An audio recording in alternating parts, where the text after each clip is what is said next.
Sejam muito bem-vindos a mais um episódio do podcast Bússola Profissional, o primeiro podcast que fala sobre carreiras profissionais no Brasil.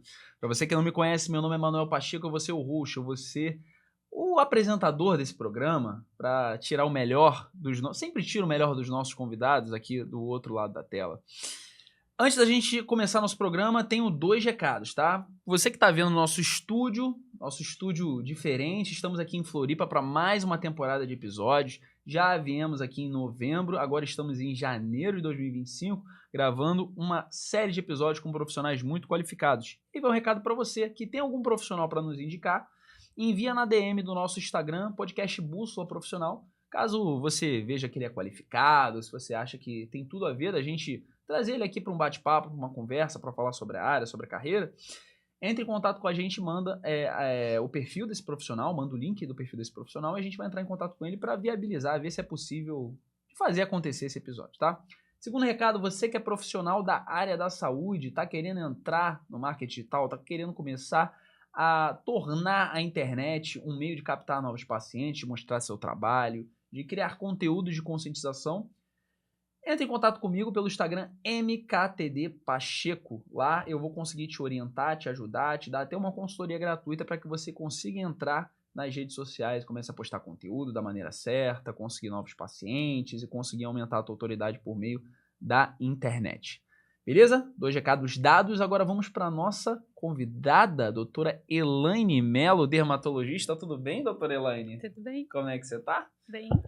Vamos lá, doutora Elaine. Vamos começar falando um pouquinho da tua trajetória, provando para os nossos convidados o porquê você merece estar aqui. Com certeza. Então, meu nome é Elaine, na verdade eu sou do norte, Ai, a meu gente Deus, fala Elaine. Então, eu sou de Manaus, do Amazonas, fiz Legal. a minha formação lá. Então, fiz medicina na Faculdade Federal, na Universidade Federal do Amazonas. Depois, eu fiz a minha especialização em dermatologia na Fundação Alfredo da Mata, também em Manaus. E depois surgiu muito um interesse na parte oncológica. Acabei fazendo a minha pós-graduação na parte de cirurgia, de oncologia, na verdade, no Sírio-Libanês. E posteriormente fiz mais uma especialização já aqui em Florianópolis, também no Hospital Universitário, que é a cirurgia micrográfica de Mohs. E o que seria essa cirurgia micrográfica? Eu ia fazer outras perguntas, mas eu fiquei muito curioso. O que é essa cirurgia micrográfica de Mohs? A cirurgia micrográfica de Mohs é considerada hoje o padrão ouro para o tratamento de câncer de pele e não melanoma. O que isso significa? Que é o que a gente tem de melhor a ofertar para tratamento desse tipo de câncer. Ela é uma cirurgia que a gente vai fazer a retirada, a avaliação no intraoperatório, a gente já dá o resultado, se ainda houver tumor, a gente já retira naquele mesmo momento, e após retirado todo o tumor, a gente já faz a reconstrução, que é fechar aquele buraquinho de pele que ficou ali no paciente. Caramba! Eu fugi completamente da minha pauta aqui, tá, gente? Porque eu realmente fiquei curioso. Mas daqui a pouco a gente vai falar mais sobre essas áreas do câncer de pele, mais sobre essas áreas da dermatologia. A gente vai ter aqui 2 horas para poder conversar sobre isso. Mas queria focar um pouquinho mais na tua trajetória em o porquê que você escolheu a área da dermatologia. Eu acho muito interessante trazer isso para a audiência que está do outro lado. A primeira coisa é até importante falar que quando eu entrei no primeiro contato ali com a dermatologia, eu falava, nunca vou ser dermatologista. Eu olhava para dermatologia e falava, é mais estético, não tem muito a ver, eu sempre todo gostei. Todo mundo pensa muito nisso, né? Eu sempre pensei muito na parte tanto clínica quanto cirúrgica, Sim. Principalmente clínica, na verdade. Acabei indo para a parte cirúrgica, mas minha grande paixão sempre é a clínica. E durante a graduação, naquele contato com a dermatologia, aquilo foi me desafiando. Então, eu acredito que a palavra que mais definiria o meu encanto na dermatologia é o desafio. Então, eu acho que é uma das especialidades mais difíceis que a gente tem na medicina, porque o diagnóstico realmente é baseado tudo no que você vê, é a tua experiência, tudo que você viu durante a sua vida, o que você viu nos livros, para você poder dar aquela certeza de diagnóstico. Claro que a gente lança a mão, às vezes, de artefatos que podem ajudar a gente. Então, claro. A gente pede uma biópsia, a gente faz algum outro exame complementar que pode ali ajudar a gente. Mas eu acho que essa parte do desafio foi o que me encantou mais na dermatologia. E aí vale muito a pena, né, trazer e colocar em evidência a questão da bagagem, né? Ou seja, se é muito pelo que você vê, ou seja, a bagagem é muito importante. Então, a Exatamente. importância da trajetória por onde você passou. E aí é legal também de falar, o que te levou a sair de Manaus para vir para Florianópolis? Então, vamos lá. Elaine. Elaine. Então, a questão da especialização em cirurgia micrográfica, quando eu estava finalizando a residência lá em Manaus, eu fiz um estágio em Curitiba, tive aquele primeiro contato com a cirurgia micrográfica e eu fiquei encantada. Eu falei assim, nossa, isso aqui vai juntar tudo que eu gosto, porque tem muito da clínica, porque pra gente delimitar o tumor a gente precisa ter o conhecimento da clínica, fazer o exame que é a dermatoscopia, a gente faz análise histopatológica, eu sempre fui apaixonada por patologia, e depois a gente faz a reconstrução. E eu também sempre gostava muito da parte de reconstrução, que é a cirurgia plástica. Então, quando eu tive aquele contato em Curitiba, eu falei assim, é isso que eu quero pra minha vida. E aí eu fui, na época eu voltei para Manaus, eu recebi o edital daqui de Florianópolis. Só que foi o ano da pandemia. Eu fui chamada, mas eu acabei optando não vir, dei sorte de certa forma, porque quando eu falei não, no mês seguinte a pandemia veio. Então eu acabei ficando 1 ano trabalhando na área mesmo como dermatologista, e aí quando foi em 2021 eu vim para Florianópolis. Eu cheguei final de janeiro de 2021 aqui. E aí, à medida que eu fui fazendo a especialização e conhecendo Florianópolis, eu falei, não vou mais embora Se apaixonou por daqui. Florianópolis? Olha, eu sou do Rio de Janeiro, mas eu tô quase me apaixonando por Florianópolis também. Eu achei um lugar muito legal, muito tranquilo de se viver. Foi um Sim. motivo também pelo qual você escolheu vir para Florianópolis? Qualidade de vida. Qualidade de vida. Aham, porque você consegue conciliar o trabalho e o lazer, e eu Entendi. sempre fui muito da natureza. Eu sou muito diurna. E Florianópolis encaixou muito bem na minha rotina. Fiquei sabendo que você é surfista também, mas depois a gente fala sobre isso. A importância de você ter uma referência profissional, eu acho muito importante. E eu sempre cito isso em todos os episódios, sem exceção. O podcast Bússola Profissional, você é a referência profissional de quem está assistindo. Então, a gente tem do outro lado diversos profissionais, né, que estão buscando se encontrar no mercado de trabalho. Então, às vezes, na faculdade, futuros profissionais que são estudantes ainda, que um dia se tornarão profissionais, se tornarão médicos, talvez dermatologistas.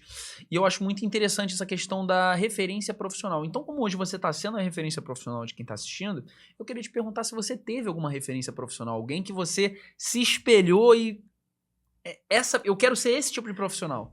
Então a minha grande referência, todos os meus amigos, todo mundo aqui de Floripa também já conheceu, que é óbvio, ela é de Manaus, né? Uhum. Então, minha maior referência é o Dr. Carlos Alberto Tirano. Então, ele é cirurgião oncológico, na verdade, ele é dermatologista, faz a parte de cirurgia oncológica lá na fundação, onde eu fiz a minha especialização. Uhum.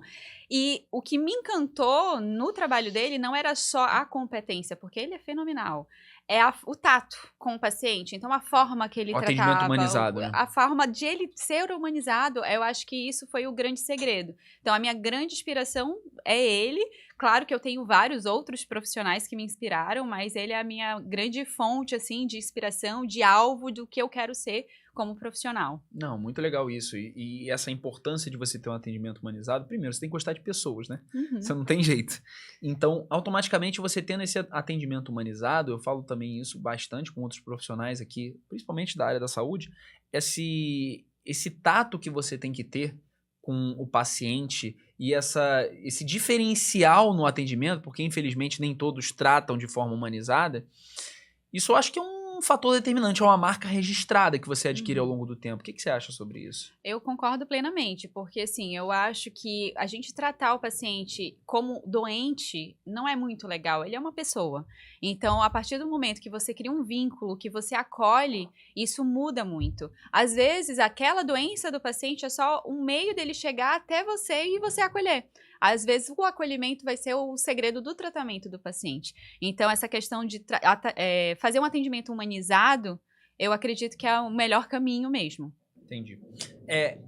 Isso é legal pra gente entrar. Você hoje está seguindo, como você disse, você está seguindo os passos também desse renomado médico, perdão, eu esqueci o nome dele, mas você está seguindo os passos dele e você está indo muito para a área da dermatologia oncológica, certo? Sim. Uhum. Como é que a gente pode trazer isso para a audiência que acreditava como eu, antes de te conhecer, de começar a conversar com você?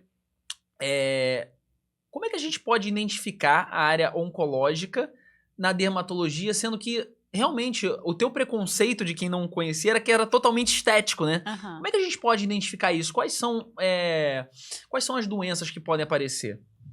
Ó, quando a gente fala vou até tirar a parte oncológica, se a gente Tá. falar só da parte clínica, a gente tem uma gama muito grande. Se a gente for comparar com as outras especialidades, a dermatologia é a que tem mais diagnósticos, porque é uma doença, é uma pele que tem acesso, então a gente tem o maior órgão com acesso muito fácil, então a quantidade de diagnósticos que a gente tem é enorme. Então, de doenças, a gente vai ter desde uma psoríase, que é uma doença que é muito comum, que às vezes as pessoas não conhecem, dermatite atópica, psoríase rubra pilar. Então, a gente tem várias doenças clínicas que vão ser muito importantes. E quando a gente pula para a parte oncológica, tem as doenças mais clássicas, que são os cânceres de pele não melanoma, que é o carcinoma basocelular, carcinoma de células escamosas. A gente tem o melanoma, que é o câncer de pele mais agressivo que existe, e também os cânceres de pele mais raros. Então, tem uma forma de linfoma de pele, que a gente chama de micose fungoide, formas mais raras de linfoma cutâneo. Então, é uma gama muito grande de diagnósticos diferenciais. Para a gente ter, assim, uma noção, tem uma alteração de pele que ela pode ser desde um quadro de dermatite atópica, que é uma doença imunomediada, que tem relação com a parte imunológica do paciente, pode ser um diferencial de uma forma de micose fungoide, que é um câncer de pele. Então, por isso que a grande importância do profissional que tem o conhecimento muito amplo daquela parte clínica e também o diagnóstico diferencial das doenças oncológicas. Entendi. Agora que a gente falou um pouco sobre as áreas cirúrgicas de maneira geral da área da dermatologia, eu queria tirar uma dúvida, né? Uma questão, uma curiosidade. A questão das pintas na pele. O que é isso que algumas pessoas têm, outras pessoas não têm? E isso tem traz algum malefício, se é algo ruim? Explica melhor isso pra gente. As pintas, na verdade, são consideradas tumores de pele. Só que são tumores benignos, são tumores do bem. Peraí, são tumores? Aham. Aquelas pintas, assim, São inocentes? tumorezinhos. Aham. Em potencial. Em potencial. Na verdade, assim, o tumor, quando a gente usa a palavra, é muito impactante. Mas Muito o impactante. tumor, ele pode ser benigno ou maligno. Tumores benignos a gente tem grande quantidade. E a pinta nada mais é do que um tumor benigno de pele. Sim.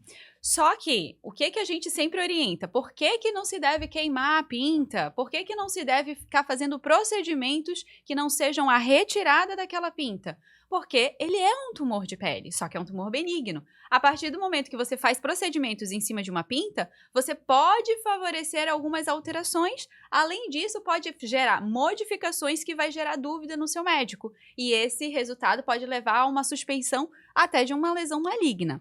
Então, assim, o que são essas pintas? As pintas, grande parte das vezes, elas vão ser adquiridas ao longo da vida. E elas vão surgir conforme a exposição solar. O principal fator de risco para o surgimento de pintas é a exposição solar ao longo da vida, principalmente na infância e na adolescência.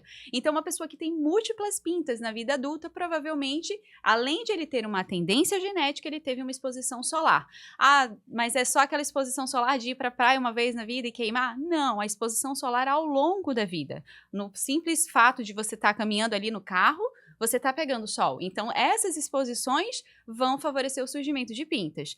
E por que tem pessoas que têm mais, pessoas que têm menos? Como eu falei, ele é um tumor. Então, a gente tem uma alteração genética em algumas pessoas que fazem com que elas tenham maior propensão a ter esse número de pintas.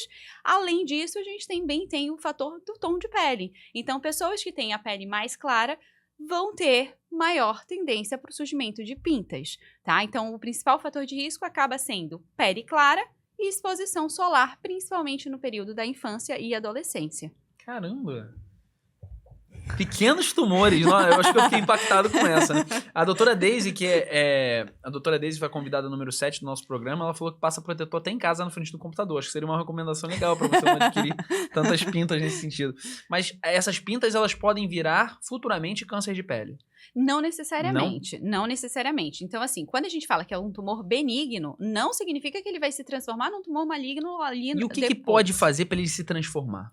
Mutações genéticas. Então, assim, quando se fala de oncologia, tumor toda vez que a gente fala de tumor maligno, houve uma mutação genética. Então, existem pessoas, por exemplo, vamos falar do melanoma, pessoas que têm uma herança genética com uma mutação específica e eles vão ter uma taxa maior de mutação e vai fazer com que algumas dessas lesões virem lesões malignas, mas o mais comum não é isso. O mais comum é elas surgirem do nada. Então, o que a gente tem que ficar atento? Se eu tenho múltiplas pintas, a minha maior preocupação não é somente com aquelas múltiplas pintas. É porque podem surgir novas lesões ao longo da vida, que essas sim podem ser as lesões complicadas, que seriam os melanomas, tá? Então, se a gente for colocar em percentual, 70% dos tumores, dos melanomas, eles vão surgir do nada. Não tinha pinta ali e apareceu aquela lesão, tá? Então, o tumor benigno, que é a pinta, ele é um marcador de risco. Então, se eu tenho várias pintas, significa que eu tenho um risco maior de ter um câncer de pele lá na frente. Não necessariamente que aquelas lesões vão virar uma lesão do mal, tá? Mas é que podem surgir outras. Entendi. Então, assim, raciocínio de leigo aprendendo agora com você. Quanto mais branca for a criança, no caso, mais os pais têm que se alertar, passar protetor e evitar uma exposição solar muito violenta, nesse caso. Isso Sim, que com é uma certeza. recomendação legal de se dar. Então é Uhum. importante, pais que estão aí do outro lado da tela, se atentem a encher seu filho de protetor caso ele seja muito branco. Sobre a questão agora do câncer de pele, que é realmente a tua área de especialidade, que eu vejo mais você criando conteúdo no Instagram sobre isso. Quais são os tipos de câncer de pele? Assim, eu queria que você desse bem detalhado pra gente quais são os tipos. Eu não sei se existem milhares, espero que não. Mas quais são os tipos de câncer de pele, ou então os mais comuns? E como é que a gente trata eles, de uma maneira geral? Eu vou falar dos mais comuns, né? Tá. Porque existem vários tumores raros, que aí não vale Entendi. nem a pena a gente entrar nessa vertente. Quando a gente fala de câncer de pele, a gente acaba dividindo em dois grupos, que é o Entendi. grupo do melanoma e o grupo dos cânceres de pele não melanoma.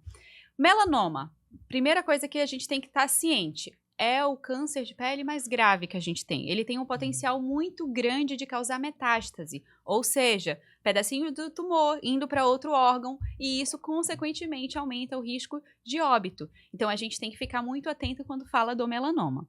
O outro grupo, que são os cânceres de pele não melanoma, a gente tem diversos tumores, só que dois mais importantes. O mais comum é o carcinoma basocelular, que ele é o câncer de pele mais comum, mas na verdade ele não é só o câncer de pele mais comum, ele é o câncer mais comum em todo mundo. Se a gente for pegar todos os tipos de câncer, ele é o mais comum. O carcinoma basocelular é um tipo de lesão tão comum que é a nossa rotina de consultório do dermatologista. Tratamento para o carcinoma basocelular: cirurgia. Melhor tratamento é cirúrgico. Tem casos pontuais, situações em que a gente pode ponderar fazer algum outro tipo de tratamento, mas o padrão ouro hoje é cirurgia. E aí a gente tem a cirurgia micrográfica de Mohs, que eu falei lá no início, que ela é o padrão ouro para o tratamento do carcinoma basocelular. Quando a gente vai para o segundo tumor mais frequente, aí a gente tem o carcinoma de células escamosas, que também é um tumor bastante frequente, também tem indicação de cirurgia micrográfica de Mohs, e ele a gente tem que ter uma atenção mais especial, porque, diferente do carcinoma basocelular, ele é um pouco mais agressivo. Então, se a gente demora demais, ele pode levar pedacinhos de tumor para os linfonodos, e aí a gente começa a ter as complicações. O segredo, na verdade, de tratamento de câncer de pele é diagnóstico precoce. Então, eu tô com uma feridinha que não tá cicatrizando, procura atendimento, não fica postergando, porque isso pode ser a chave para a gente ter aquela diferença entre um prognóstico bom ou ruim. Quanto antes, melhor, com Quanto certeza. antes, melhor. Principalmente quando a gente fala do melanoma. Então, o melanoma, 3 meses já é muita coisa de diferença, dependendo do padrão do melanoma. E quando a gente fala de carcinoma basocelular, carcinoma de células escamosas, o que a gente tem que ficar atento? Eles podem se manifestar como uma ferida que não cicatriza, como uma verruguinha, uma bolinha vermelha que não tinha, apareceu. Então, esses sinais de alerta vão ser sempre importantes para a gente ter aquele diagnóstico sempre no momento correto. Entendi. Não sei se você vai conseguir me explicar isso, mas essa cirurgia micrográfica de Mohs, como é que ela é feita? Porque o nome chama atenção, micrográfica. Como é que ela é feita? Como é que vocês fazem ela? Então, micrográfica, na verdade, por que tem esse nome, né? Aham. Micro, a gente vai ter o controle microscópico das bordas, né? Aham. Das bordas cirúrgicas. E gráfico, porque a gente faz um mapa cirúrgico. Então, Entendi. a gente tem o desenho daquela lesão, a gente vai delimitar alguns, que a gente chama de nick, alguns Sim. pontos e pinta aquela borda. Cada região a gente pinta de uma cor para orientação espacial. Então, a gente tira a peça do paciente, aquele pedacinho de pele que tem o tumor, a gente vai pintar essa borda cirúrgica, congelar, cortar, transformar em lâmina e fazer a leitura dessas lâminas. E nesse momento a gente tem que ver se o tumor toca ou não toca naquela tinta, se ele está tocando na borda. Se está tocando na borda, significa que ainda tem tumor no paciente. E aí a gente vai para a segunda etapa, a gente vai lá, volta na maca com o paciente e faz a ampliação da margem. A gente vai fazendo isso até tirar por completo esse tumor. Então, a cirurgia micrográfica, na verdade, é esse controle que a gente faz microscópico dessa borda cirúrgica da margem para a gente aumentar a taxa de cura dos carcinomas basocelulares e espinocelulares. Legal, muito interessante. Você primeiro tira um pedaço, você vê como é que tá, daqui a pouco você vai lá e tira mais um pedaço, vê, e assim sucessivamente. Exatamente. Existem casos que a gente só faz uma fase, né, um estágio de cirurgia, porque quando a gente vai delimitar, a gente já dá uma margem, a gente viu ali o tumor, a gente delimita com um aparelho, que a gente chama de dermatoscópio, e a gente dá uma margem de 1 a 2 milímetros. Nessa margem, a gente espera que não tenha mais tumor. Porém, às vezes, acaba tendo a surpresa de que tem tumor além daquilo que a gente marcou. Entrando agora, só para deixar isso muito claro, questão da identificação. Você falou de uma forma, você falou bem por alto. Me dá, por favor, mais alguns indícios que os pais ou então que as pessoas, de uma maneira geral, elas têm que ficar atentas com o próprio corpo para poder identificar um câncer de pele, para poder procurar um profissional qualificado como você. O que eu vou falar até primeiramente é mais do melanoma. Então, a gente tem em dezembro, não sei se vocês já ouviram falar da campanha que é o Dezembro Laranja. Então, todo mês de dezembro, a Sociedade Brasileira de Dermatologia faz uma campanha de conscientização, tanto para a prevenção, mas principalmente para o diagnóstico precoce. Entendi. E o nosso foco acaba sendo principalmente o melanoma, por conta desse potencial de metástase e o risco dele a longo Pra prazo. vida, né? Que é um tumor muito mais complicado. Então, para o melanoma, o que a gente vai sempre orientar? Tem uma regra que a gente fala, que é a regra do ABCDE. Então, a gente vai usar cada letra, ela vai ter um significado para a gente interpretar. E isso é possível fazer até mesmo em casa, nas nossas próprias pintas. Então, a letra A significa assimetria. Então, a gente pega a pinta, divide ela em 4 quadrantes e compara, vê se ela está igual. Se percebe que ela é diferente nos quadrantes, isso é um sinal de alerta. B é de borda, então observa aquela pinta, ela está com a borda muito irregular, isso é um sinal de alerta. C, de cor, então aquela pinta, ela está com mais de 3 cores, isso não é normal. 3 ou mais cores tem que chamar atenção, ela está com um tom mais azulado, ela está com um castanho mais escuro, e isso vai ser sempre um sinal de alerta. D é de diâmetro, então eu tenho uma pinta e aquela pinta tem mais de 6 milímetros, vai ser sempre um sinal de alerta também. E a gente tem a letra E, que vai ser a evolução. Então, eu tinha uma pinta e ela sofreu modificação ao longo do tempo, isso também vai ser um sinal de alerta. Então, essa regrinha do ABCDE é possível fazer em casa, olhando para as próprias pintas. E, poxa, eu percebi que essa minha pinta está modificando. Vai, procura atendimento. Pode ser uma modificação esperada, porque sim, as pintas podem se modificar, mas é importante, nesse momento, você ir até o dermatologista, porque o que acontece na minha prática? O paciente chega, viu aquela pinta está modificando. Não tem nada de alterado na pinta, mas eu acho outra coisa. Entendi. Então, isso que é muito importante. Isso que eu achei, no mínimo, eu nunca ouvi falar sobre uma cor mais azulada na pinta. Realmente, algumas podem ter mais de 3 cores, e isso é um indicativo de ter um câncer de pele ou de ter alguma lesão mais séria aí. Isso, porque na verdade a tonalidade que a gente enxerga nas pintas, ela vai ter relação com aonde a melanina está depositada. Entendi. Então, se ela está bem na superfície, ela vai ter um tom bem enegrecido, que também vai ser um sinal de alerta. E quando ele está bem profundo, ele já vai ter uma tonalidade mais azulada. Então, essas variações muito grandes de tonalidades, eu vejo que a minha pinta é castanho clara, castanho escura e azulada, ou ela tem um véu meio esbranquiçado em cima, ela tá muito preta num canto e no outro mais acastanhada, isso sempre vai ter que ser um sinal de alerta. Entendi. E como é que a gente faz para se prevenir do câncer de pele de uma maneira geral? Principal é a prevenção através da proteção solar. Então, o ideal é sempre a gente usar o protetor solar de forma adequada, na quantidade adequada. A gente também ter aquela educação da exposição, evitar ficar exposto ao sol naquele período em que a gente tem maior taxa de índice de radiação. Então, vou para o sol meio-dia, ficar 1 hora ali é o período que não é muito saudável, então isso vai aumentar o risco de você ter uma alteração lá na frente. Então, a principal forma de prevenir é através de proteção física, então usar protetor solar, usar roupa com proteção, chapéu, sempre protegendo essa pele da exposição solar.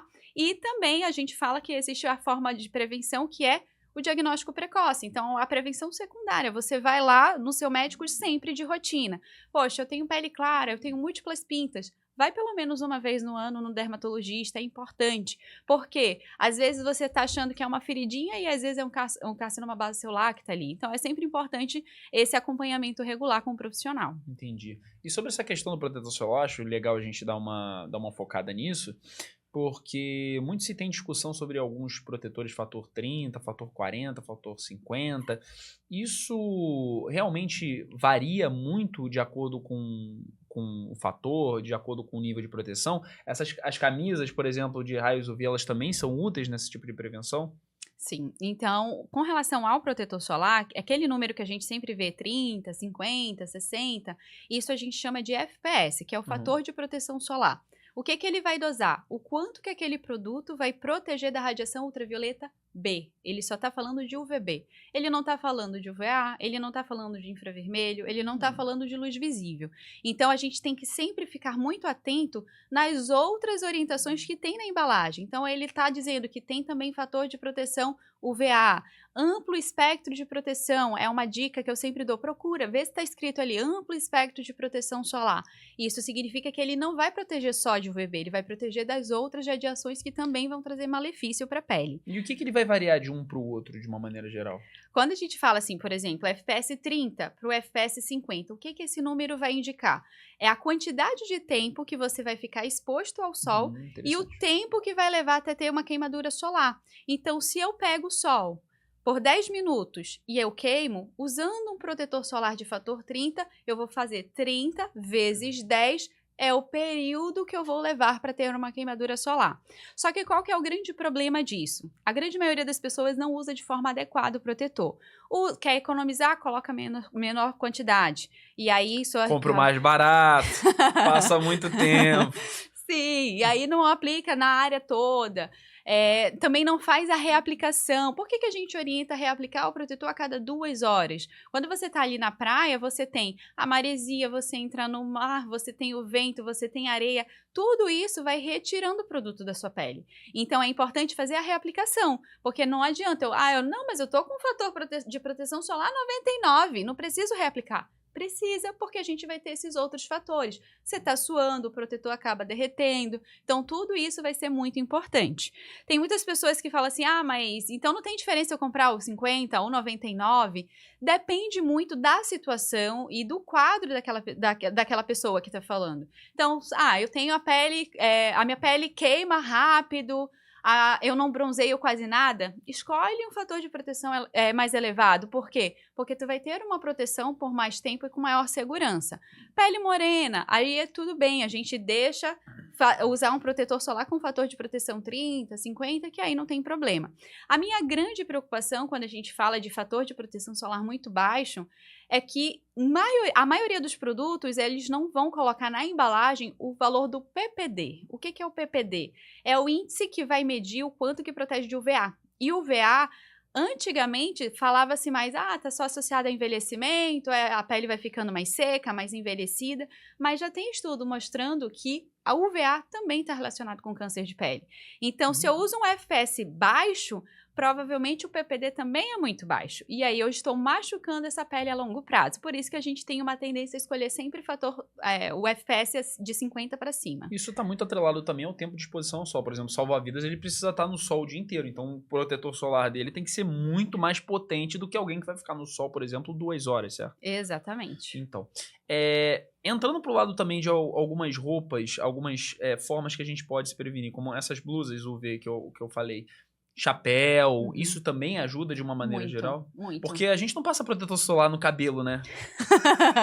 Então, tem produtos para o cabelo também. Ah, sim, que ajudam a proteger essa área também.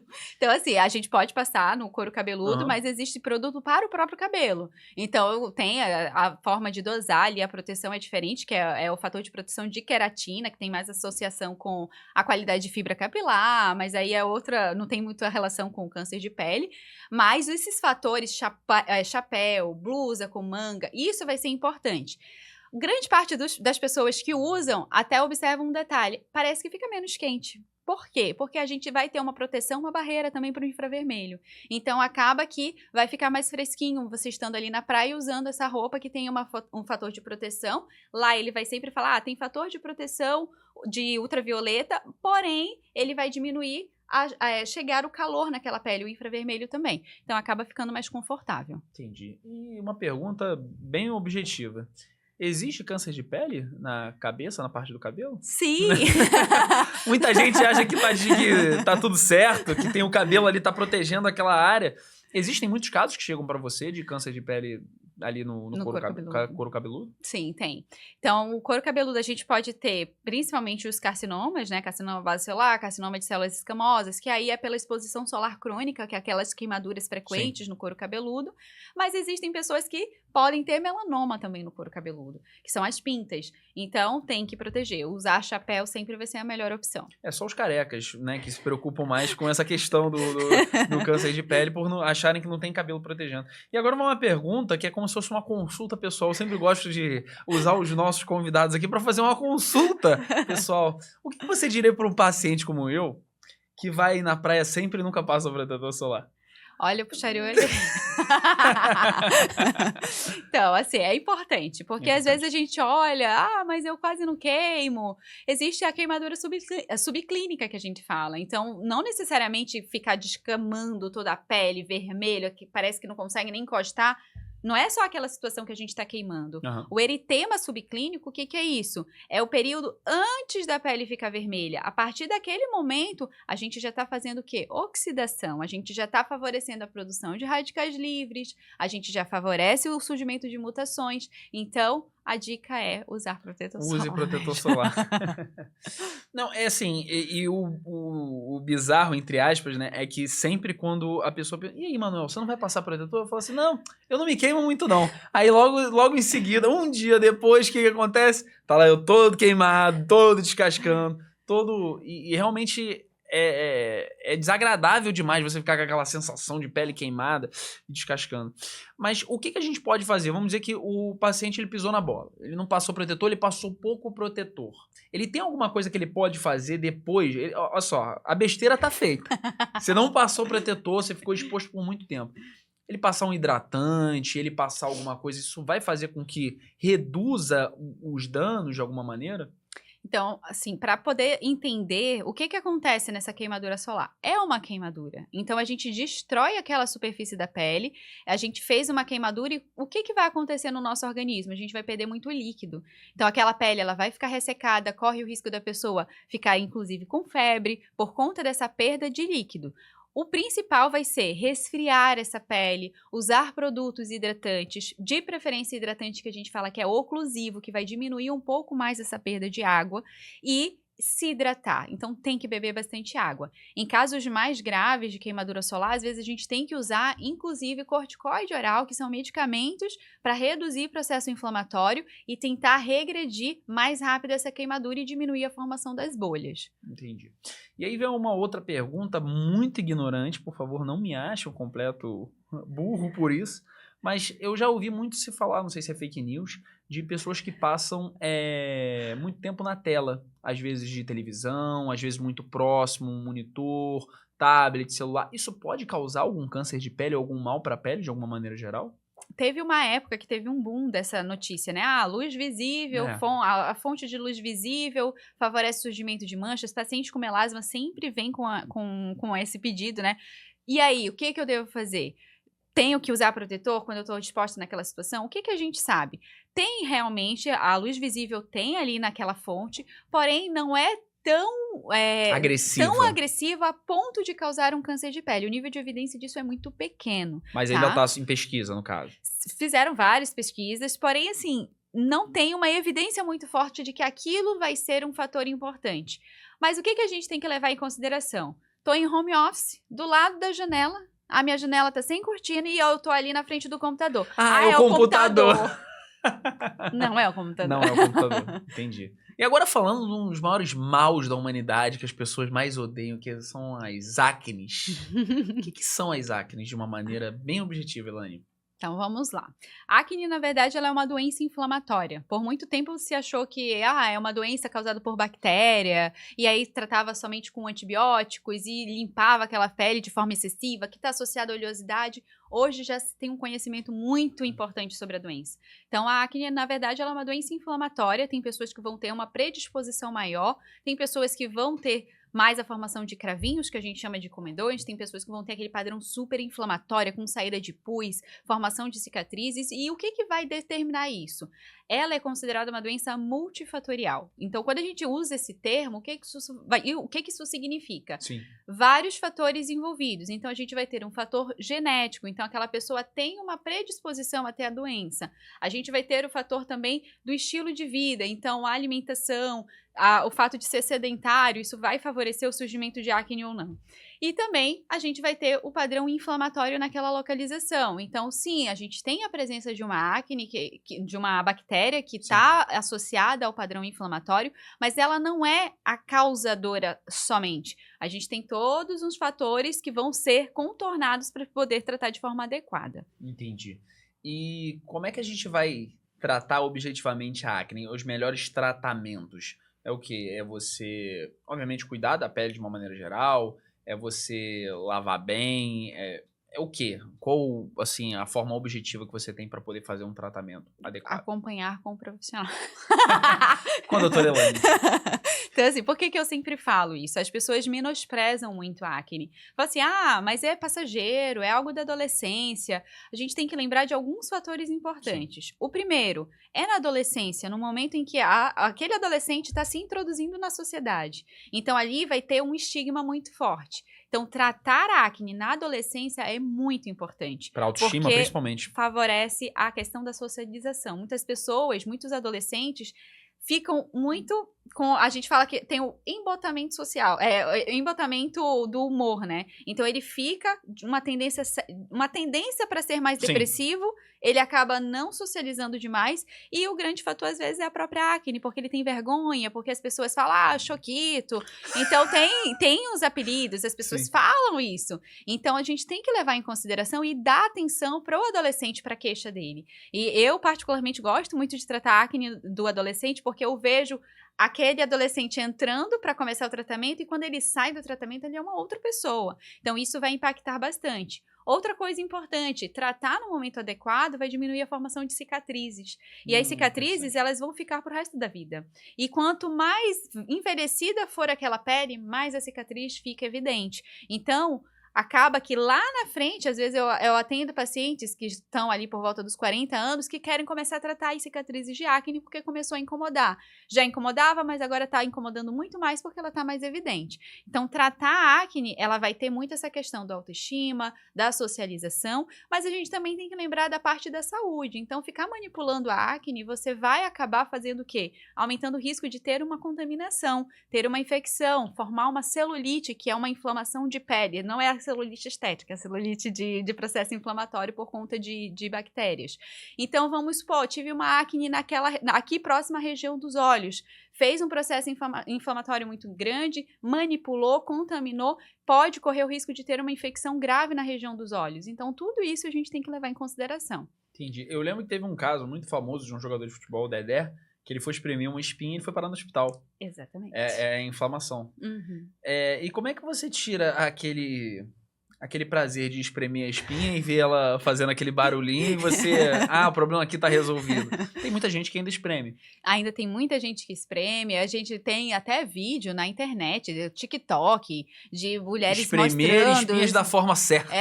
E assim, tem que ter muito cuidado, porque além de ter o risco da infecção, tem o risco das cicatrizes. Então, aquilo vai formar uma mancha ou pode formar até uma cicatriz profunda. E algumas pessoas ficam com o rosto um pouco esburacado, muito por conta dessa quantidade de manipulação. Entendi. E grande parte por conta disso. E aí, o que tu me perguntaste, né? Como evitar?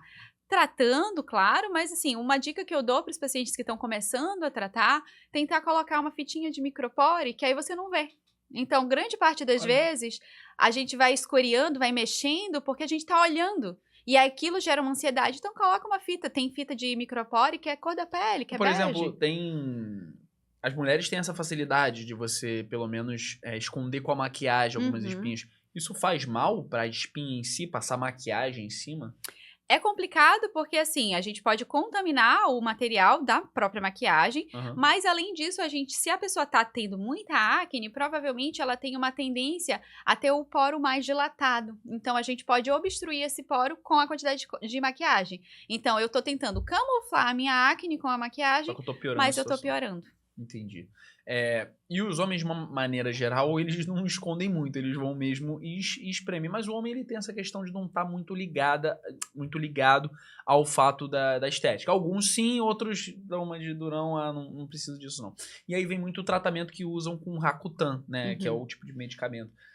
O que você acha desse medicamento? Ele é um medicamento agressivo? Ele é um medicamento que é um tratamento adequado? O que você acha, de uma maneira geral? O Rocutan é um medicamento que, na verdade, é o que a gente tem de padrão ouro ali para o tratamento de acne mais grave. Em alguns outros casos, a gente vai indicar o medicamento. Em termos de ser agressivo ou não, ele é um medicamento que você deve sim acompanhar, tem que acompanhar de perto, não é para usar por conta própria, até não pode, porque ele é um medicamento controlado, tem que ter a receita, tem que ter o termo de consentimento e tem que acompanhar seriadamente os exames. Mas se evoluiu muito, como eu falei que evoluiu tanto no entendimento da acne, mas se evoluiu muito no tratamento. Então hoje a gente conhece muito mais esse medicamento, conhece como que a gente pode reduzir o número de efeitos colaterais. Sim. Então, é bem importante esse acompanhamento e não ter medo, porque virou um tabu. Ai, Rocutan é o último momento, é aquele desespero. Não é bem assim. A gente, inclusive, pode indicar para uma acne que é de leve a moderada, que está tendo resistência a tratamento tópico, que é o uso de medicamentos de passar na pele, e a gente pode lançar mão do uso do Rocutan. Porém, sempre com cautela, sempre com acompanhamento, então tem que ter sempre essa atenção. A palavra-chave é acompanhamento, né? Eu, por exemplo, fiz tratamento de Rakutan, acho que em 2014, 2013. Eu não aguentei fazer 3 meses de tratamento. A minha irmã, eu acho que ela conseguiu aguentar 1 ano, se eu não me engano. Mas um efeito colateral que era muito incômodo pra mim era que os meus lábios ficavam todos ressecados. Eu até usava algum protetor labial, usava de vez em quando, mas era um efeito muito agudo. Isso tá um pouco melhor no caso. Os efeitos, eles estão mais brandos, se assim a gente pode dizer. A grande parte desses efeitos, na verdade, eles são mais dose dependente. O que isso significa? Para a gente reduzir esses efeitos, a gente reduz a dose. Consequentemente, a gente pode ter também um pouco da redução da resposta e ter que prolongar mais esse tratamento. Mas o segredo sempre é ser sincero com o seu médico e falar, ó, não tô conseguindo, não tô dando conta, tá machucando, eu quero que melhore. E aí a gente vai dar o suporte, vai falar o que deve se utilizar nesse lábio, nos olhos, porque pode, inclusive, ressecar muito a mucosa ocular, isso é algo que a gente tem que ter atenção, e reduzir a dose em alguns casos. Entendi. Isso é interessante também da gente falar, que é a questão se há alguma diferença entre a acne nos adolescentes e nos adultos. Tem alguma diferença objetiva? Tem grande parte da acne na adolescência, a gente vai ter uma resolução com o passar do tempo. Pode deixar as cicatrizes, as marcas que vão perdurar ao longo da vida, mas a grande maioria dos casos se resolve ali passando aquele período da adolescência. Porém, nas mulheres, esse percentual já é um pouco diferente. Nas mulheres, ela tende a ser mais persistente. Tá? Então, assim, qual que vai ser a grande diferença? A gente tem a diferença na própria pele. Então, na acne da adolescência, grande parte das vezes, a gente vai ter uma pele mais oleosa, a gente consegue usar de forma forma mais adequada aqueles produtos ácidos que vão agredir um pouquinho mais essa pele. Mas na acne, principalmente quando a gente fala que é a acne da mulher adulta, dos homens às vezes a gente consegue, mas a acne da mulher adulta, ela tem um padrão mais inflamatório e é uma pele extremamente sensível com tendência a marcas. Grande parte das vezes não tolera o uso de alguns ácidos na pele. Então, vai ter muita diferença em termos de evolução a longo prazo, tendência a manchas e a resistência ao tratamento e a necessidade de a gente usar outros artifícios e cuidar dessa pele para ela não ficar pior. O que eu vejo muito na acne da mulher adulta, as mulheres ali, principalmente por volta de 24, 25 anos, elas começam a tratar por conta própria. E aí, o que é que todo mundo acha? Tenho acne, o que é que eu tenho que fazer? Secar a pele, então pega o sabonete que tem um monte de ácido para deixar ela extremamente seca, e aí eu vou secar essa minha pele e não vou usar hidratante. Enxofre? Sabonete de enxofre? Será esse? Talvez. Não vou usar um hidratante, porque quem tem acne, a pele oleosa, não se deve usar hidratante, que é um mito, isso não é verdade. E aí, começa a usar por conta própria alguns ácidos que acha na farmácia. O que vai acontecer a longo prazo? Eu vou aumentar o processo inflamatório. Essa acne vai ficar cada vez pior. E quando ele chega no médico, o que acontece? A gente não pode mais usar nada, porque a pele está sensibilizada.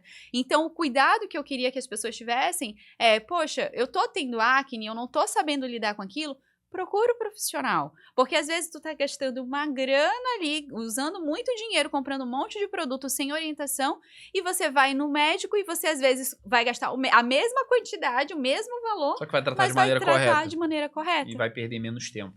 E isso é legal também da gente falar, é que qual é a diferença, assim, se existe alguma diferença entre, por exemplo, a acne no rosto e a acne nas costas, a acne no braço? Tem uma diferença objetiva?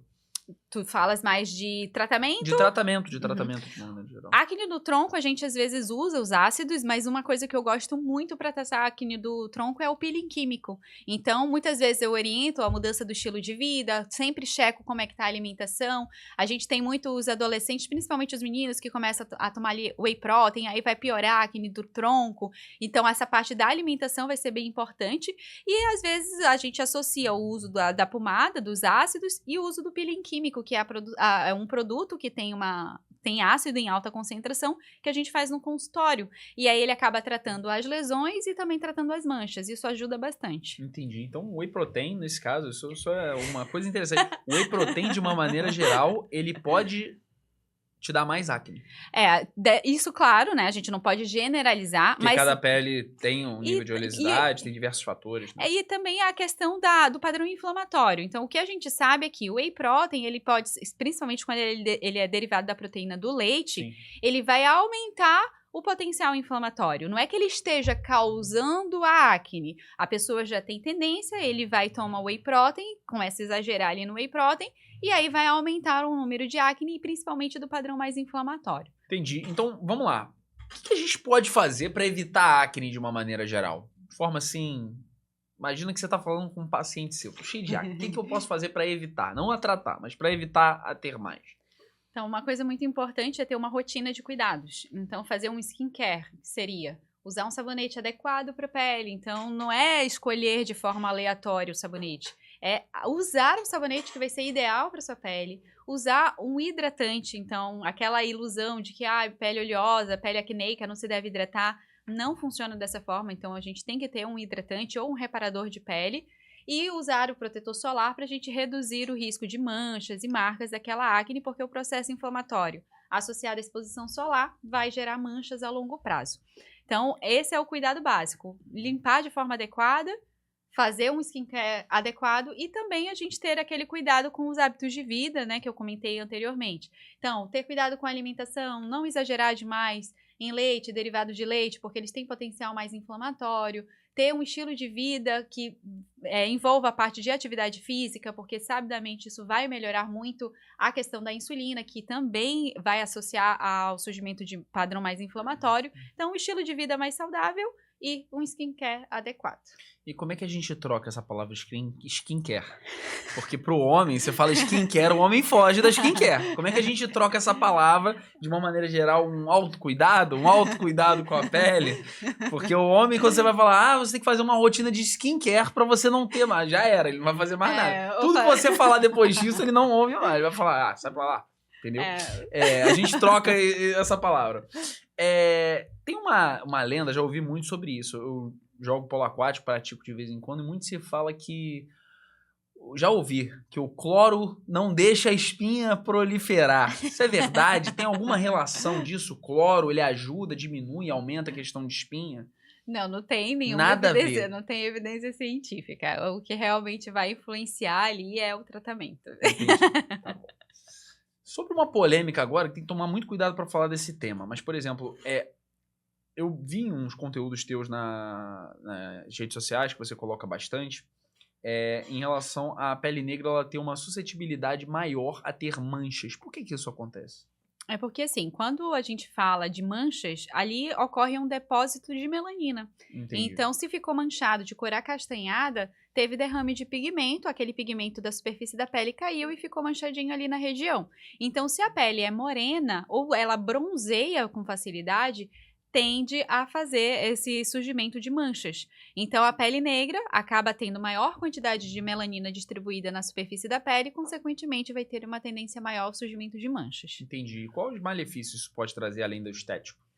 Mais estético mesmo. Então, mais estético. É mais não estético. Tem nada de algo que possa virar um câncer de pele, uma doença, nada nesse sentido. Não, pode ficar tranquilo. É mais com relação à estética, porém, incomoda muito. E como é que a gente trata isso de uma maneira geral? Primeira coisa é sempre entender o que é que levou àquela mancha. Então, não adianta a gente ficar usando clareador, clareando, se a gente não trata a causa daquilo, senão acaba que vira um ciclo. Então, ver o que está causando aquela manchinha para poder tratar de forma adequada. E aí, a gente tem os tratamentos para as manchas especificamente. Que aí tem a opção de fazer o tratamento em casa, com produtos clareadores, a aplicação de ácidos, ou em consultório mesmo, como a aplicação de peeling químico, que é o ácido em consultório em alta concentração, o uso de laser, então tudo vai depender da avaliação. Mas isso faz com que a pele, de uma maneira geral, ela volte ao tom original? Quando a gente fala de clarear, o que acontece? Ali naquela mancha, a gente teve derrame de pigmento, então tem pedacinhos ali de melanina naquela pele.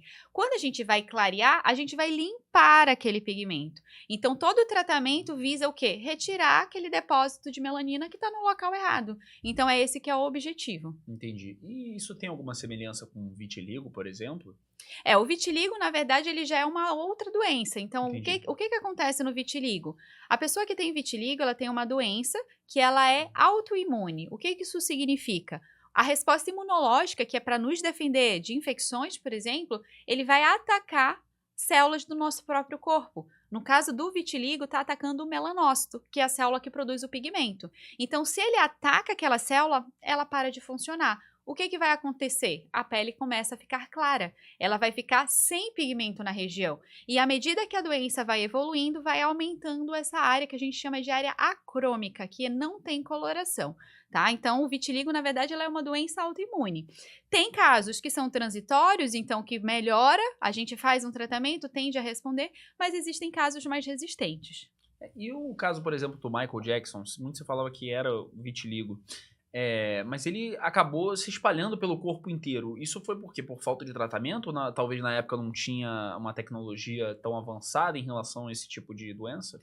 Muito se fala sobre o uso, na verdade, de um medicamento. O que acontece? Quando a gente tem um vitiligo mais avançado, que a gente começa a enquadrar ele no vitiligo universal, que é quando ele está pegando toda a superfície da pele, a gente tem a opção de usar medicamentos que a gente fala que vão atacar o restante dos melanócitos para deixar mais igualitária a tonalidade da pele. E acredita-se que foi isso que foi feito no caso do Michael Jackson, que ele fez uso do medicamento, que era um medicamento para destruir o restante dos melanócitos e ele ficar numa tonalidade só. Entendi.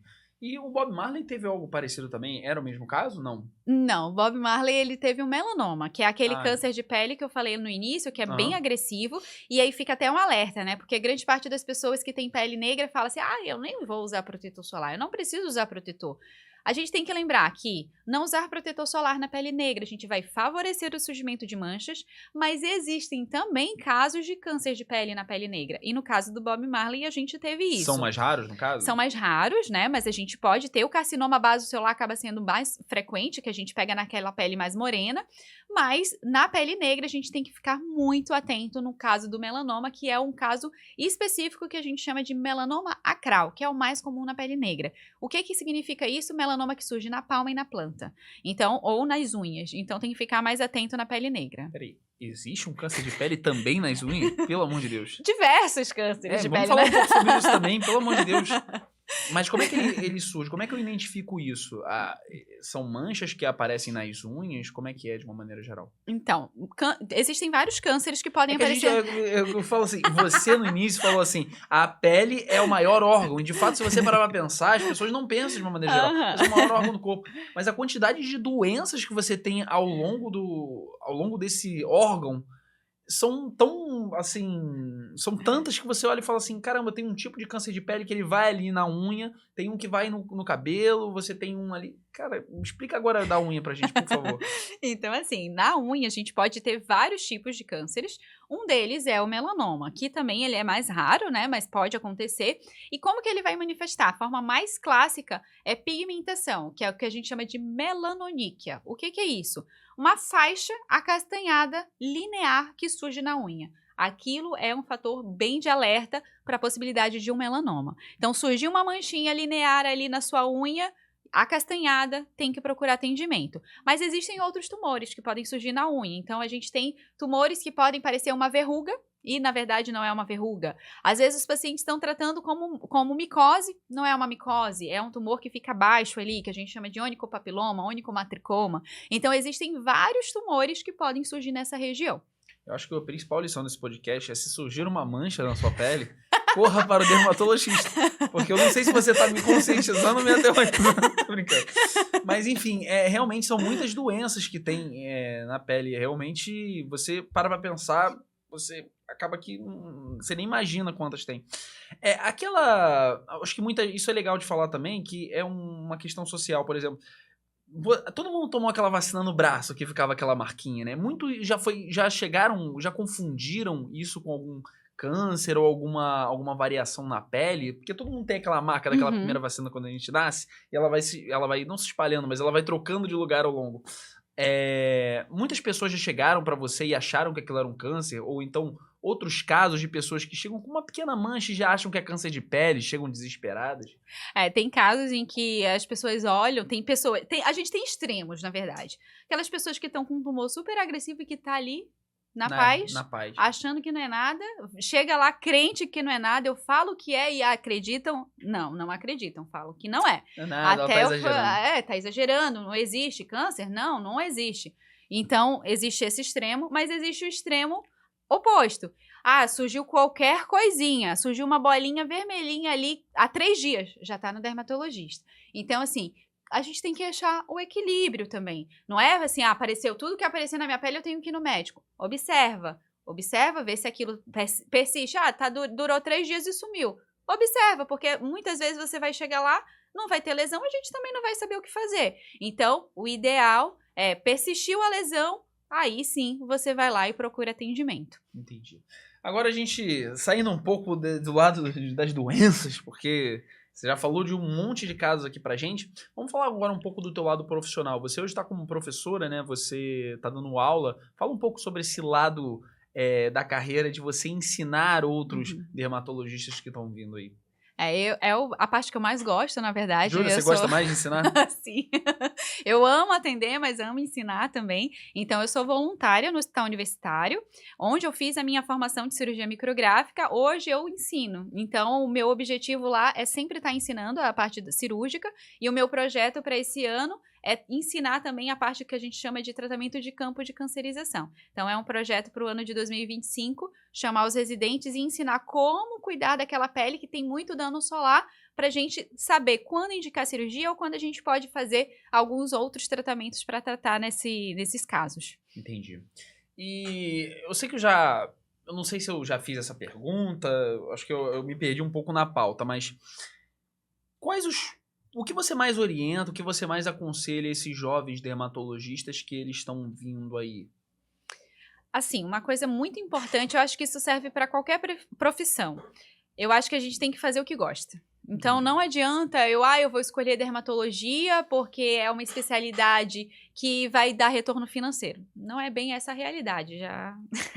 Quebrando corações e expectativas aqui. Não é bem assim. Então, você tem que correr muito atrás, você tem que ter a disposição, você tem Estudar que bastante. gostar daquilo, tem que estudar, tem que estar se atualizando, principalmente quando a gente fala de dermatologia, tá todo o tempo saindo atualização, então você tem que estar sempre atento para as atualizações. Você tem que gostar de estudar, você tem que gostar de atender, gostar do seu paciente, para poder, sim, você ser realizado profissionalmente. Então, eu acho que o segredo para quem está começando é ter certeza de que você gosta de fazer aquilo.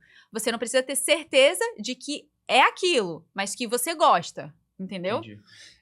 E é um longo caminho, né? Um longo caminho que você percorreu, com certeza, para chegar onde você chegou e ser professor e ensinar outros residentes. O quê? 5 anos de faculdade, mais 3 anos de...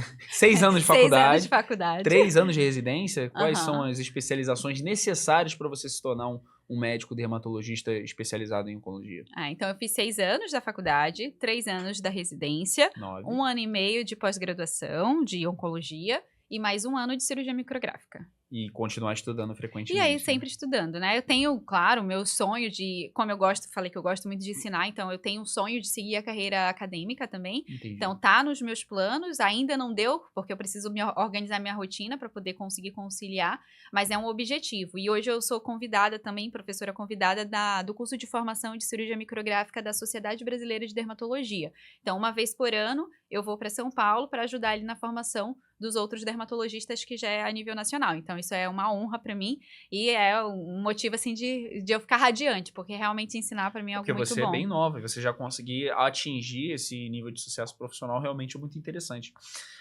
Trazendo um caso aqui, em relação ainda à questão dos novos profissionais, de você lidar com novos profissionais, se tem muito essa questão de vocês falarem sobre esse atendimento humanizado que a gente falou no início do programa, para esses jovens profissionais, para eles conseguirem atender melhor os pacientes, porque infelizmente acho que muitos pacientes ainda reclamam da forma de lidar do médico, eu acho que isso está mudando, mas algumas pessoas ainda colocam médicos como se fossem inatingíveis ou se fossem um pouco antipáticos, não tratassem um paciente realmente como uma vida. Você acha que isso está mudando na medicina de uma maneira geral para esses novos médicos que estão vindo aí? Eu acredito que está, sim, mudando. Então, a gente percebe um acolhimento maior dos novos médicos. Então, tem essa preocupação de saber como que tá a pessoa, se ela tá bem. Perguntar, eu acho que é algo tão básico. Como é que você tá? Você tá bem? Você tá precisando de alguma coisa? Isso é algo que, assim, eu aprendi quando criança a fazer esse tipo de questionamento. Sim. Então, eu acho que é algo que a gente deve levar para a vida profissional. E eu acredito, sim, que esses novos médicos que estão vindo têm esse olhar mais de cuidado, mais humanizado. Na faculdade, acredito que estejam frisando bastante. Na minha formação já se falava de atendimento humanizado, e acredito que isso com o tempo vai ser cada vez mais preconizado. Legal. Entrando num assunto ainda de conselho, já que você trabalha realmente ajudando residentes, que você está instruindo esses novos profissionais, eu acho legal a gente também tocar em alguns pontos em relação a conselhos, dicas que você poderia dar em relação à carreira deles de uma maneira geral. Não que você não faça presencialmente, mas como a gente tem esse programa em nível nacional, qualquer pessoa do Brasil pode assistir, a gente pode alcançar pessoas além do que você já costuma falar normalmente. E aí eu queria falar sobre a questão das redes sociais. Você trabalha muitos conteúdos de conscientização lá dentro. Eu queria que você falasse da importância do marketing digital nessa questão da conscientização para todos os pacientes de uma maneira geral. Olha, eu vou até falar uma coisa, que para eu trabalhar no marketing foi uma briga, porque eu não queria. Eu tinha uma visão, assim, do Instagram, eu falava, não, eu não tenho esse perfil de TikTok, de ficar fazendo dancinha, todo mundo fala a mesma coisa, né? Não é meu perfil. Eu estudei 10 anos. Fala isso. Eu estudei 10 anos da minha vida, 11 anos, pra fazer dancinha no TikTok, pra conseguir paciente. Eu não vou fazer isso, né? Então, eu falei muito isso, então a equipe de marketing que trabalha comigo agora, nossa, eles sofreram, porque eu falei, eu não vou fazer isso, eu não vou fazer isso. Eles traziam, não vou fazer isso, eu não quero. O meu objetivo de estar nas redes sociais é focar em conscientizar. Seja conscientizar os pacientes sobre os cuidados, mas também conscientizar os outros profissionais. Por isso que eu falo bastante sobre a cirurgia micrográfica de Mohs. Porque existem muitos profissionais médicos, inclusive dermatologistas, que não têm conhecimento sobre a técnica.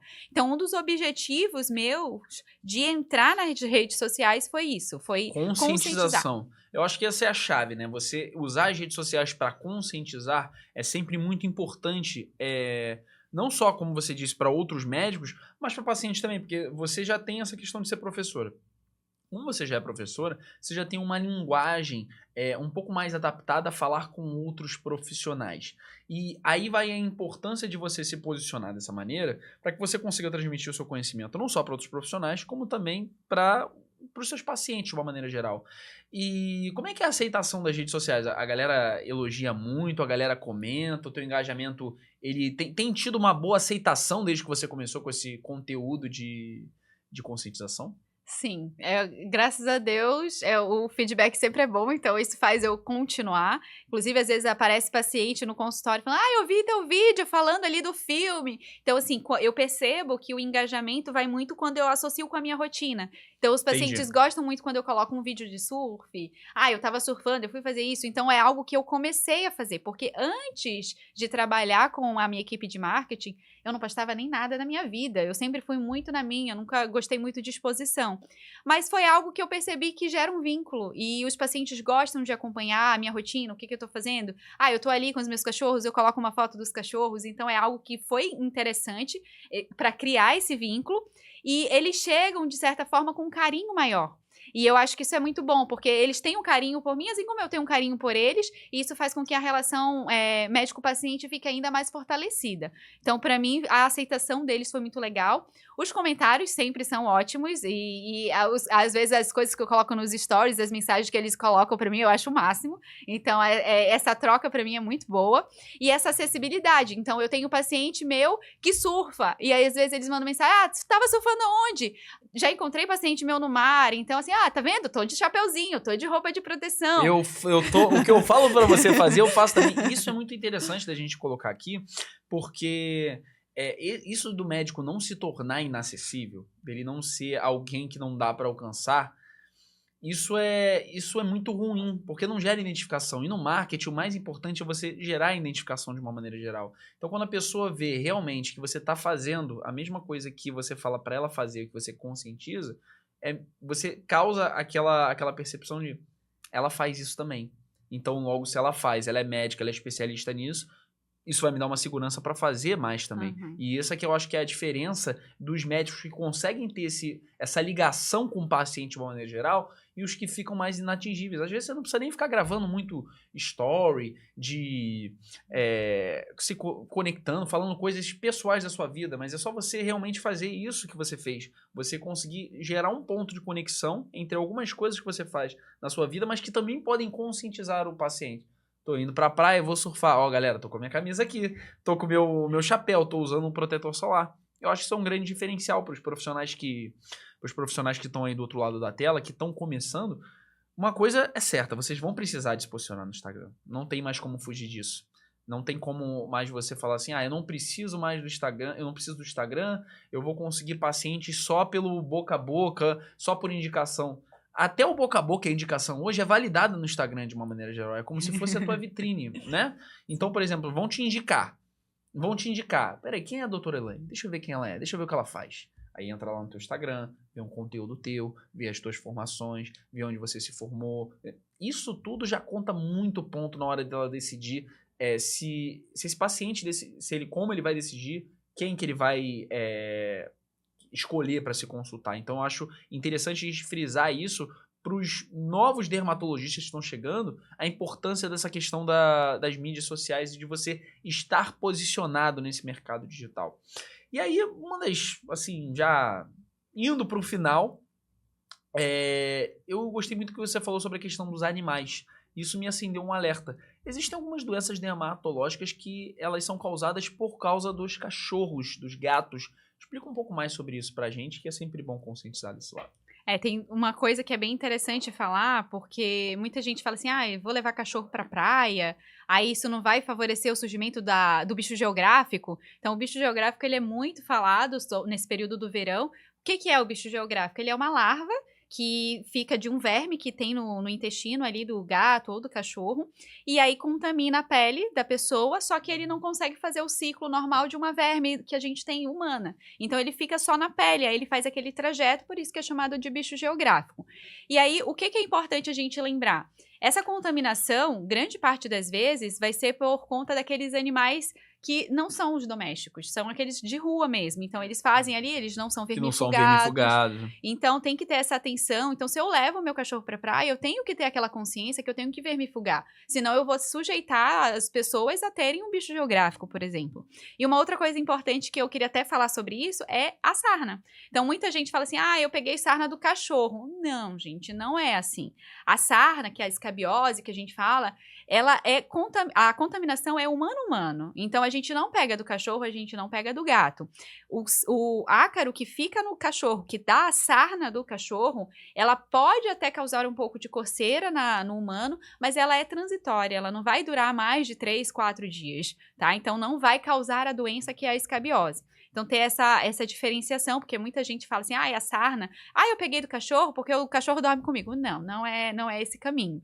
E aí, outra coisa importante é falar das micoses. Então, eu já atendi pacientes, principalmente donos de gatos, que o gato estava contaminado, tinha um fungo na pelezinha dele, estava perdendo pelo, e aí o humano também pode adquirir. Então, essa é a forma, na verdade, é o quadro mais comum de contaminação ali dos animais para os humanos. E quais são os cuidados que a gente pode tomar de uma maneira geral para que a gente não tenha nenhum problema por ter um bichinho em casa, um cachorro? Cuidar do bichinho. Cuidar do bichinho. Então, cuidando do bichinho, a gente está cuidando da gente.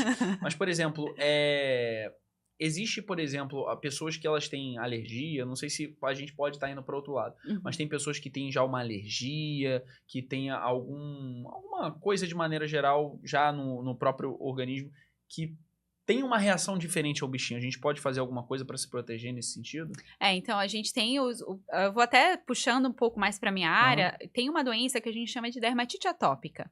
A dermatite atópica, ela é uma doença de pele em que a gente tem uma alteração da barreira de proteção dessa pele. E as pessoas, elas vão ter maior tendência a ter outras doenças, como a própria asma, rinite alérgica. Então, quando a gente fala de cachorro, gato no ambiente, a gente tem que ter bastante cuidado para dar banho regular nos animais por conta dos pelos, porque escovar, tirar aquele excesso, principalmente se é o cachorro de pelo mais curto, porque isso vai favorecer uns quadros mais respiratórios. E quando a gente fala da dermatite atópica no paciente que já tem um quadro respiratório, se eu desregulo eu acabo desregulando a outra doença. Então, essa parte ambiental com relação aos bichinhos é bem interessante. Então, se eu tenho um cachorro, um gato, principalmente ali quando a gente fala do cachorro, vou dar o banho do cachorro de forma regular, escovar para tirar, para não ficar aquele monte de pelo caindo no ambiente e aumentando a chance de ter uma crise de rinite ou asma. Então, esse cuidado vai ser bem interessante. Entendi. Então, é sempre importante cuidar do bichinho para que a gente está cuidando da gente. Entendi. E aí vai já realmente indo para a reta final, perguntar, acho que essa pergunta eu faço para todos os profissionais que vêm aqui, para os que estão assistindo, acho que com o advento das redes sociais, as pessoas acham que a vida de todo mundo é muito fácil. Que só a dela que é difícil, né? Então a gente fica olhando, aí tem os influenciadores, enfim. Qual é a maior dificuldade da tua vida? Assim, qual foi o momento mais difícil que você já passou? Pode ser profissional ou pessoal, se você queira compartilhar. Eu vou falar o profissional. Acho que quando eu estava começando aqui em Floripa, porque eu vim para fazer a minha especialização, e eu não conhecia ninguém. Eu só conhecia o pessoal ali do hospital, e aí eu fui batendo de clínica em clínica para procurar um espaço para eu começar a atender. E aquele momento acho que foi o mais complicado, porque... O início é muito complicado. O início é difícil, porque a gente não tem as portas totalmente abertas, e aí a gente atende numa clínica que atende plano de saúde, e aí o plano de saúde não paga, a clínica não paga, então atrasa a conta. Aquele início ali foi bem complicado. Então eu corria de um lado para o outro, eu ia atender em São José e voltava, aí eu ia lá para o Campeche e voltava. Então, assim, o início da carreira foi bem complicado, tanto pela essa questão de correr atrás de tentar achar um local para atender, mas também pela essa questão do pagamento, que às vezes a gente trabalhava e não recebia, porque não pagou, entrou em falência e aí não vai pagar. Aí são coisas que vão chateando a gente e deixa a gente um pouco desestimulado, né? Porque, querendo ou não, pra gente atender bem, a gente tem que estar bem. Isso Sim, é uma com coisa certeza. que eu tenho certeza. Então, foi isso que fez com que eu fosse saindo das clínicas, porque eu atendia numa clínica em que a recepção não atendia os pacientes da forma que eu gosto, tratavam mal, não respondiam da forma adequada. Então, essas coisas me faziam muito mal e eu ia trabalhar e às vezes eu não estava feliz de estar ali.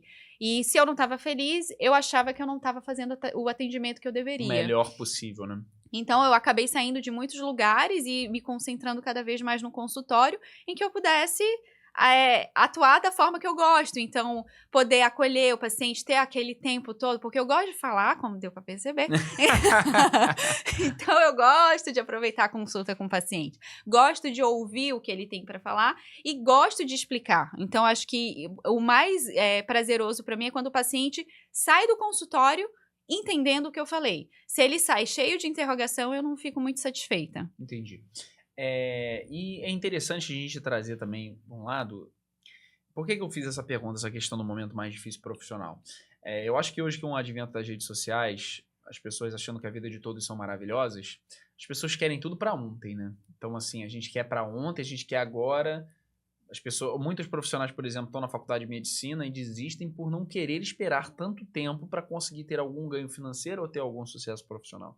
Então é importante a gente humanizar os nossos convidados que vêm aqui, mostrando que não é fácil, que é difícil, que tem um longo caminho, tem uma jornada bem grande. E aí vai outra muito interessante. Você teria feito alguma coisa de diferente na tua trajetória? Não. Eu acho que não. Saído do Amazonas. Eu acho que cada coisa que aconteceu. Do Amazonas não, perdão, de Manaus, né? Mas no Amazonas. Mas, assim, acho que cada passo que eu dei foi necessário. Então, mas é porque é meu perfil. Eu não sou muito de chorar pelo leite derramado. Acho que o que aconteceu tinha que acontecer. O que foi difícil no início foi necessário para eu ser a profissional que eu sou hoje. Então, acho que eu não faria nada diferente. Sim. Tem esse ponto de vista, né? Algumas pessoas, elas ficam se lamentando, dizendo, se eu tivesse feito diferente, se eu tivesse feito tal coisa, mas eu acho que o que faz o que a gente é hoje é tudo aquilo que a gente viveu, né? De uma maneira geral. E também por conta do fato de eu gostar muito do que eu faço. Então, às vezes, tem coisas que eu tô ali atendendo, tô operando, tô fazendo as minhas coisas.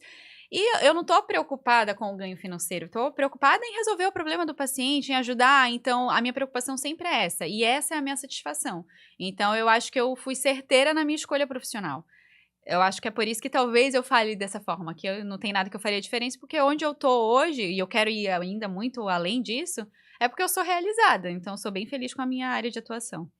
E onde você quer ir? Quero fazer meu doutorado. Não, você quer realmente seguir a carreira acadêmica vai entrar de cabeça nessa. Você vai fazer seu doutorado, o que mais? Vamos lá. Quero... agora, hoje em dia, eu ainda atendo na clínica de outra colega, então quero ter o meu espaço em que eu possa oferecer o conforto para o paciente da forma que eu penso, oferecer a resolução de todos os problemas dele no mesmo espaço. Legal. Então, é algo que eu penso para o futuro. Então, tanto a parte acadêmica, mas também pensando ali de ter uma clínica para oferecer o melhor para o paciente. E como eu faço hoje se eu quisesse marcar uma consulta contigo? Então, tem o contato da minha secretária, que é a Julie, e aí o telefone é o WhatsApp, que pode entrar em contato para agendamento, e também tem no Doctoralha. O Doctoralha é só procurar meu nome, que também dá para fazer o agendamento online. O Doctoralha é um site lá onde tem todos os contatos, né? É uma plataforma em que você você consegue ver os pacientes, tem todas as avaliações dos profissionais. Então, tem várias informações interessantes ali e tem o botãozinho ali de agendar a consulta. Então, vamos lá. Qual o preço que os homens pagam por negligenciar o cuidado da pele ao longo do tempo? Grande parte das vezes eles vão ficar vendo as mulheres bonitas e eles vão ficando feios. Porque realmente você não cuidando da pele, você vai tendo esse envelhecimento mais rápido, né? Sim, brincadeiras à parte, né? Então, assim, o que que eles vão pagar? Principalmente o envelhecimento da pele, né? Então, a pele manchada, com rugas marcadas, e isso faz com que Aquela cara de cansado. não fique Entendi. muito legal. Esteticamente falando, entendi. E eu tava dando uma olhada também nos conteúdos que você coloca. Como a gente já falou aqui, essa questão dos conteúdos de conscientização, isso é muito legal que você coloca para os seus pacientes. Eu vi algo sobre psoríase e eu fiquei completamente confuso. Eu queria que você explicasse para mim o que é isso. Não, a psoríase ela é uma doença que poucas pessoas conhecem, mas é muito comum. Ela se manifesta de diversas maneiras, então ela pode parecer muito como uma caspa, por exemplo, então surgem umas plaquinhas no couro cabeludo, podem surgir placas pelo corpo, principalmente cotovelo, joelho, região acima do bumbum, são as áreas mais clássicas. A psoríase ela pode dar nas unhas também, então às vezes as pessoas tratam achando que é uma micose, vê aquela parte mais amareladinha, aquela massinha embaixo da unha e fala, é fungo. Na verdade pode ser uma psoríase. Ela também pode acometer as articulações, causando artrite. Então ela é uma doença que a gente tem que ter uma atenção especial, a gente tem que falar cada vez mais sobre ela. Por quê? Porque ela está muito associada com risco cardiovascular. O que isso significa? Caramba. Então, a pessoa que tem a psoríase ela é uma doença inflamatória. Então, ela está em autoinflamação. E, consequentemente, isso vai repercutir por todo o seu sistema, por todos os seus órgãos como um todo. Então, pacientes que têm psoríase, sabidamente, através de estudos, tem-se a evidência de que tem maior risco de ter um infarto, de ter um derrame. Então, é muito importante o tratamento para a gente diminuir o risco de ter essas complicações. Mas elas são como o quê? São umas manchas, é uma caspa, o quê? A gente descreve como placas. Então, vão surgir umas manchas meio elevadas, vermelhas, com uma descamação esbranquiçada. E a gente fala que ela tem uma cor até prateada. É mais comum na região assim dos cotovelos, joelho, mas também pode dar no couro cabeludo. Quando é no couro cabeludo, geralmente é mais na região que a gente fala de implantação. Então, nessas regiões da orla do couro cabeludo. Então, é uma doença que hoje em dia teve muita atualização sobre o tratamento. Então, antigamente se usava mais pomadas para tratar. Hoje a gente tem uma gama muito grande, foi um avanço muito importante no tratamento. E a gente tem pacientes que conseguem ficar realmente sem lesões se fizerem o tratamento de forma adequada. Entendi. E como a gente tá falando de placas, me veio caspa na cabeça. Eu já tive muita caspa. E eu acho interessante a gente tocar nesse ponto, porque eu vejo que muitos homens têm caspa e mulheres não têm tanta. Ou então, pelo menos, eu não percebi. Mas por que isso acontece da caspa ser muito mais assintosa de uma maneira geral nos homens e não nas mulheres? Então, a caspa, o nome técnico dele é dermatite seborreica. Uhum.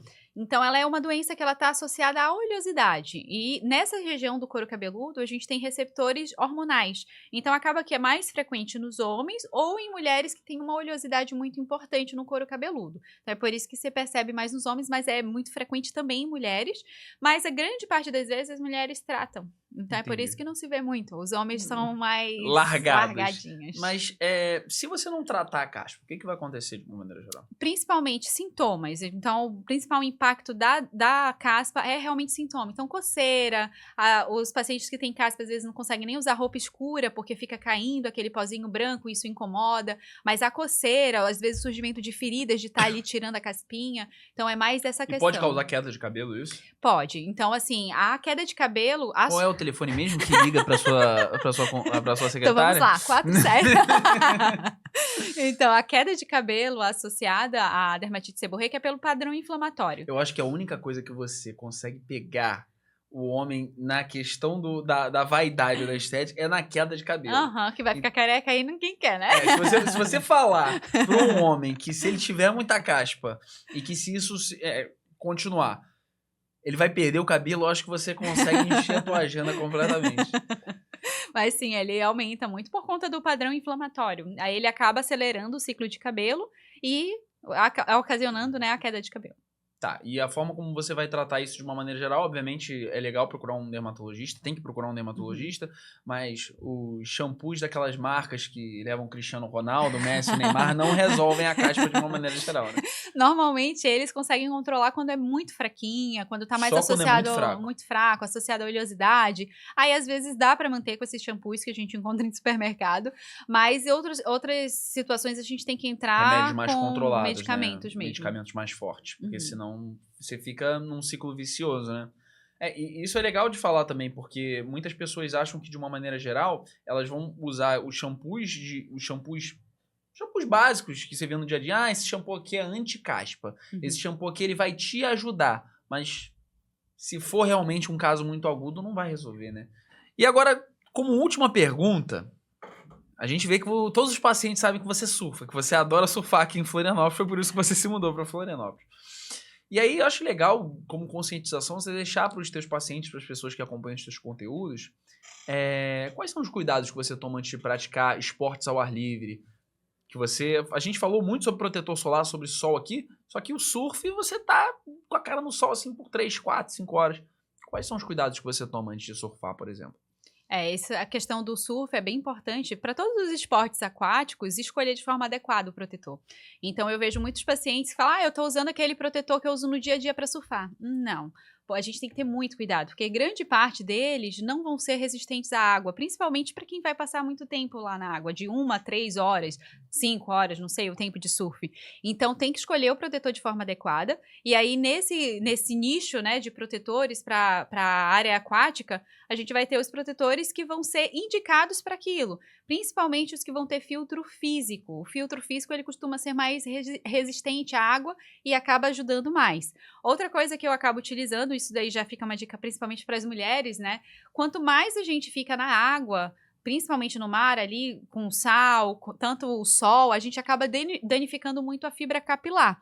Então, existem produtos que a gente utiliza antes de entrar no ambiente aquático para proteger mais essas fibras, principalmente da radiação, para diminuir a perda de proteína, porque o cabelo nada mais é do que proteína. Então, quanto mais a gente vai agredindo essa fibra com o sol e o mar, ele vai perdendo a proteína, ele vai ficando ressecado, vai ficando quebradiço. Então, existem produtos que a gente utiliza para proteger e depois também sempre fazer o cuidado adequado. Então, usar uma máscara de hidratação, que isso vai ajudar muito no cuidado com o fio.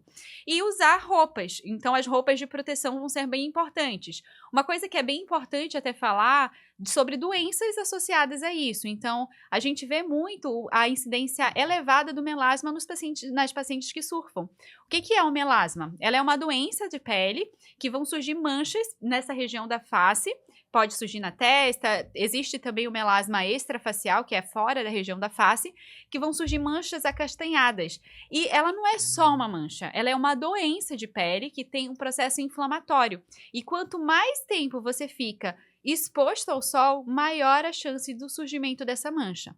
Uma outra coisa interessante é, eu tenho melasma, vou pegar sol e vou passar protetor solar no rosto e pegar sol no resto do corpo. Não adianta, porque quando a gente pega sol no restante do corpo, a gente vai estimular a produção de um hormônio que aumenta a produção de melanina e acaba que o melasma vai piorar da mesma forma.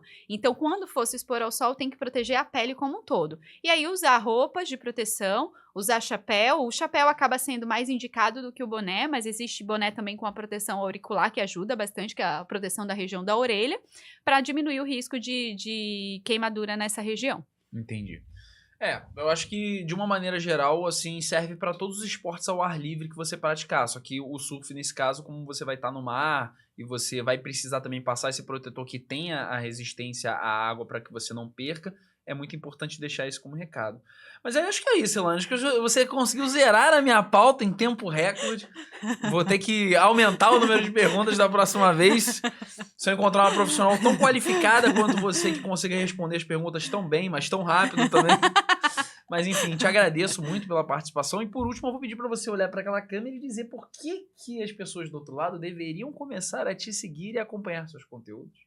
Então, primeiro fator é a produção de conteúdo, principalmente para conscientização. Então, se você tem dúvidas sobre como cuidar da pele, sobre algumas doenças, quando suspeitar de câncer de pele, lá no meu perfil você vai ver bastante informação sobre isso. Esse ano o meu foco vai ser bem importante lá no meu perfil, para cada vez produzir mais conteúdos que sejam úteis para vocês. E também eu sempre estou aberta aos feedbacks. Então, para mim, isso é bem importante. Então, quando vocês olham as minhas publicações, se quiserem mandar, doutora, fala sobre isso, fala sobre aquilo, eu adoro, porque eu acho que o mais importante é o que é importante para vocês. E é esse meu objetivo no Instagram. Legal, muito legal. Doutora Elaine, muito obrigado pela participação. Foi muito gratificante ouvir você falar sobre tantas doenças da pele, aprender tanto contigo, realmente foi muito legal. Eu não fazia ideia da quantidade de coisa que a gente poderia conversar nesse podcast. Realmente, eu acho que foi muito bom, não só para quem está do outro lado da tela, mas para o apresentador também, que aprendeu muito e que vai ligar para sua secretária quando acabar esse podcast.